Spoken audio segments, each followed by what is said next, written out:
السلام علیکم، آپ دیکھ رہے ہیں کے نیوز ایچ ڈی۔ میں ہوں حارث علی شاہ گیلانی۔ چلتے ہیں آج کی اہم خبروں کی طرف۔ تازہ ترین خبروں سے باخبر رہنے کے لیے ہمارے ساتھ رہیے۔ رک کریں گے کراچی کا، جہاں سے رپورٹ کریں گے ہماری لیڈی رپورٹر عروج خان۔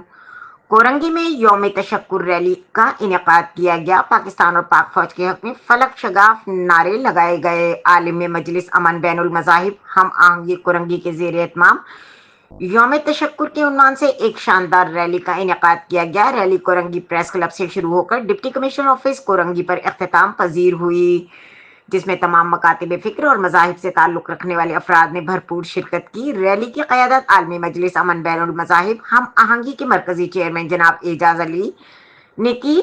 شرکا نے انتہائی پرجوش انداز میں پاکستان زندہ باد اور پاک فوج ہمیشہ زندہ باد کے فلک شگاف نعرے بلند کیے۔ ریلی میں اقلیتی رہنماؤں میں شام لال، بشپ گلفام جاوید سمیت دیگر مرد و خواتین نے بھی خصوصی شرکت کی۔ اس موقع پر عالمی مجلس امن بین المذاہب کراچی ڈویژن کے نائب صدر خالق نواز نیازی اور دیگر اہم رہنما بھی موجود تھے۔ مقررین نے اپنے خطابات میں ملک میں امن، بھائی چارے اور مذہبی ہم آہنگی کی اہمیت پر زور دیا اور قومی اداروں کی خدمات کو سراہا۔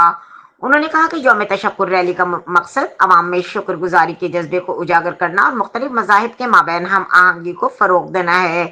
ریلی کے شرکا نے ملک کو قوم اور قومی اداروں کے ساتھ مکمل اظہار یکجہتی کا اعادہ کیا۔ اپنے خطاب میں چیئرمین اعجاز علی اور دیگر رہنماؤں نے بھی بنیان مرصوص آپریشن میں پاک فوج کی، بھارتی افواج اور نریندر مودی کے مذموم عزائم کو خاک میں ملا دیا، بھارت کو کاری ضرب لگائی۔ انہوں نے مزید کہا کہ پاک فضائیہ کے شاہینوں نے اپنی جان ہتھیلی پر رکھ کر کامیابی سے اپنے اہداف کو نشانہ بنایا اور بخیریت واپس لوٹے۔ پاک فضائیہ کی اس جرات اور بہادری کو تاریخ ہمیشہ یاد رکھے گی۔